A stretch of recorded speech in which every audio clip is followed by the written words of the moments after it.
I think we need to reconsider procrastination quite significantly if we're really going to take account of the fact that we are finite human beings with an average 4,000 weeks of life and limited control of what we do with that time. Because if it's true, as I think it is, that we can only do a very small proportion of all the things that matter that we could conceivably do with our time, then actually procrastination is something you're sort of doing all the time anyway, right? At any given moment, you are not making progress on the vast majority of things that you could be making progress on, even if you're doing really well on one or two of them.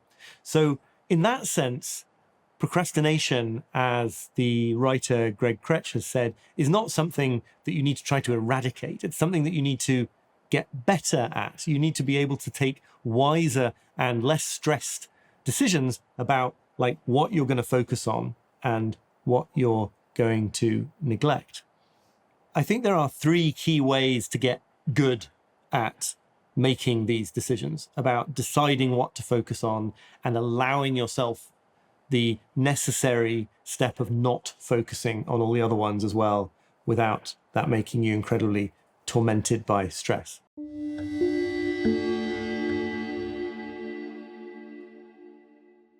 The first of these is the idea of paying yourself first when it comes to time.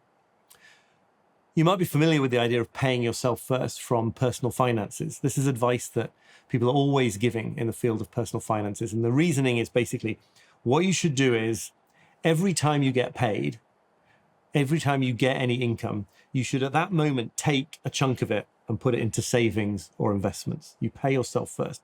Then what's left over, you use for all your regular expenses. If you do it that way, then in most cases, you're not going to notice the money that you took out, and you're going to feel that you have enough to live on. If you do it the other way, if you pay yourself last, if you wait until the end of the month to hope that there's some money left over from what you've had to spend it on during the month, you'll likely find that in fact you lived up to your means.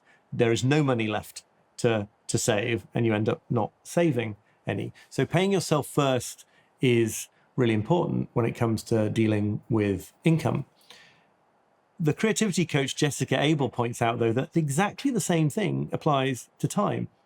There isn't going to be this time in the future when, if you've got all the other things out of the way first, you then finally get to focus on the things that matter the most. And what Jessica Abel and others point out, what you have to do is you have to pay yourself first with time. In other words, if there's a project at work that you know is the most important thing to your work, if there is an activity in your life that really feels to you like it's absolutely central, if there is a relationship that you know you need to work on and that it would be really valuable for you to work on, you just need to give it some time now or this week, let's say, rather than waiting till these acres of time hypothetically open up at some point in the future. You need to just decide to do some of it now while knowing that there's all this other stuff that needs doing and that you'll need to get to. So it's actually a matter of tolerating the anxiety of making all those other things wait while you focus on the thing that matters the most to you.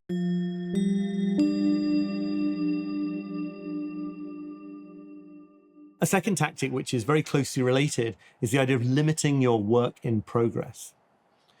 This is the idea that when you structure your work, when you think about what you're going to focus on in a given day, a given week, a given quarter, you should set a very strict limit for the number of projects that you actually are addressing yourself to at any given moment. Obviously, this will vary depending on how much autonomy you have over your work in an organizational setting, for example. But if you have, say, 15 projects that all need progress to be made on them, it's really tempting to try to make a little bit of progress on all of them in the same day or the same week, because that makes us feel powerful, right? It makes us feel like we've got a finger in every pie, we're taking care of business, we're moving everything forward.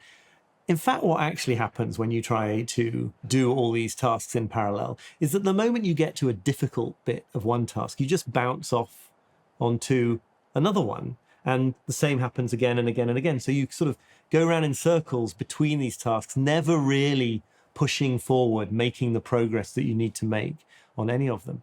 If you limit your work in progress, that is a way of saying, for example, I am only going to focus on 2 or 3 major projects at any one time. If I have 15 major projects, I'm going to make the other 12 wait. I'm going to force myself to have them wait in the corridor while I complete these other tasks, these other projects, even though they feel really urgent, right? Because of course they feel urgent, because all of these things feel urgent. They're all clamoring for your attention. But it's actually steeling yourself to say, I know that the way to make the most progress on all of these projects is to be serial about them, to do them one after the other, or at least no more than 2 or 3 at a time. One concrete way to implement this idea of limiting your work in progress is what I think of as the 2 to-do list technique. So instead of having one to-do list, as many people do, that you're trying to work your way through, or making one each day, as other people do, you have 2 lists. One is called an open list, right? And onto that goes everything that's on your plate. It could be 300, 400 items long if you're busy enough. It's just huge. And it would be a total nightmare if you tried to get it all done. But under this approach, you don't need to. It's just a way of recording everything that's on your plate. Then you have a second list, which you can think of as a closed list. And that has a fixed number of slots on it. Say 10 slots, 5 slots, or if you want to be really hardcore about this, 1 slot. And what you then do is you feed tasks from the long list over to the short list. So you take your 5 tasks from the open list, put them onto the closed list, fill up those 5 slots.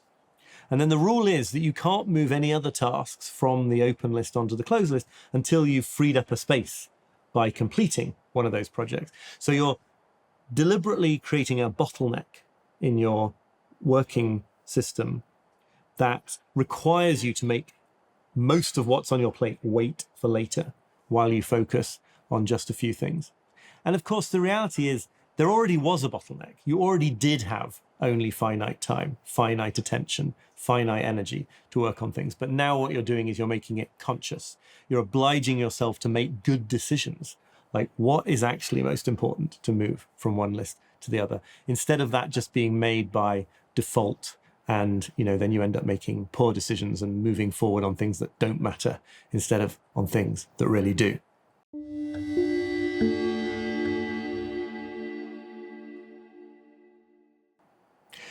And then finally, the third thing to think about, the third principle of procrastinating well, in the sense that I've been describing it, making wise decisions about which important things to leave aside while you focus on others, is to beware the lure of what I think of as middling priorities, sort of things that are really important but not quite so important that they should occupy your limited time and attention.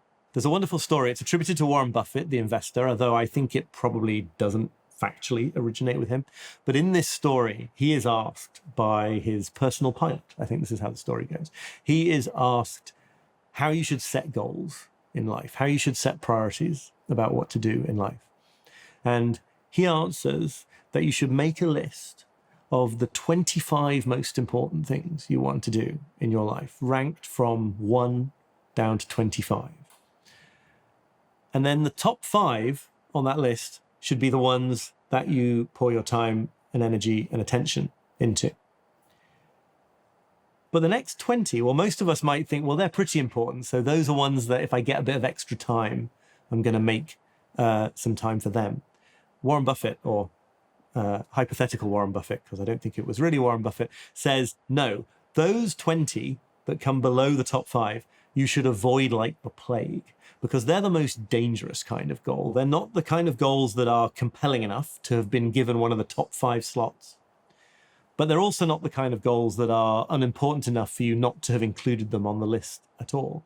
They are the goals that are compelling enough to lure you to spend time on them, and yet not important enough to be deserving of your incredibly limited time. Now, I haven't actually made, and I'm not particularly recommending that you make literally a list of your top 25 goals ranked from 1 to 25. But the principle here is really important, I think. It's that where we really lose time in a way that actually causes us problems is not always to pointless tasks, to tedious, busy work that we can easily see is unimportant. Instead, it's to the friendship that sort of feels valuable to both parties, but not quite enough to be worth it. It's to the hobby that you did really enjoy once, and now you're just sort of going through the motions and it's occasionally pleasurable. It's to the work project that doesn't really move things forward for you or for your organization, but it's not obviously a waste of time. It's this sort of danger zone of, as I say, middling priorities that you should be especially beware of if you want to focus your time well.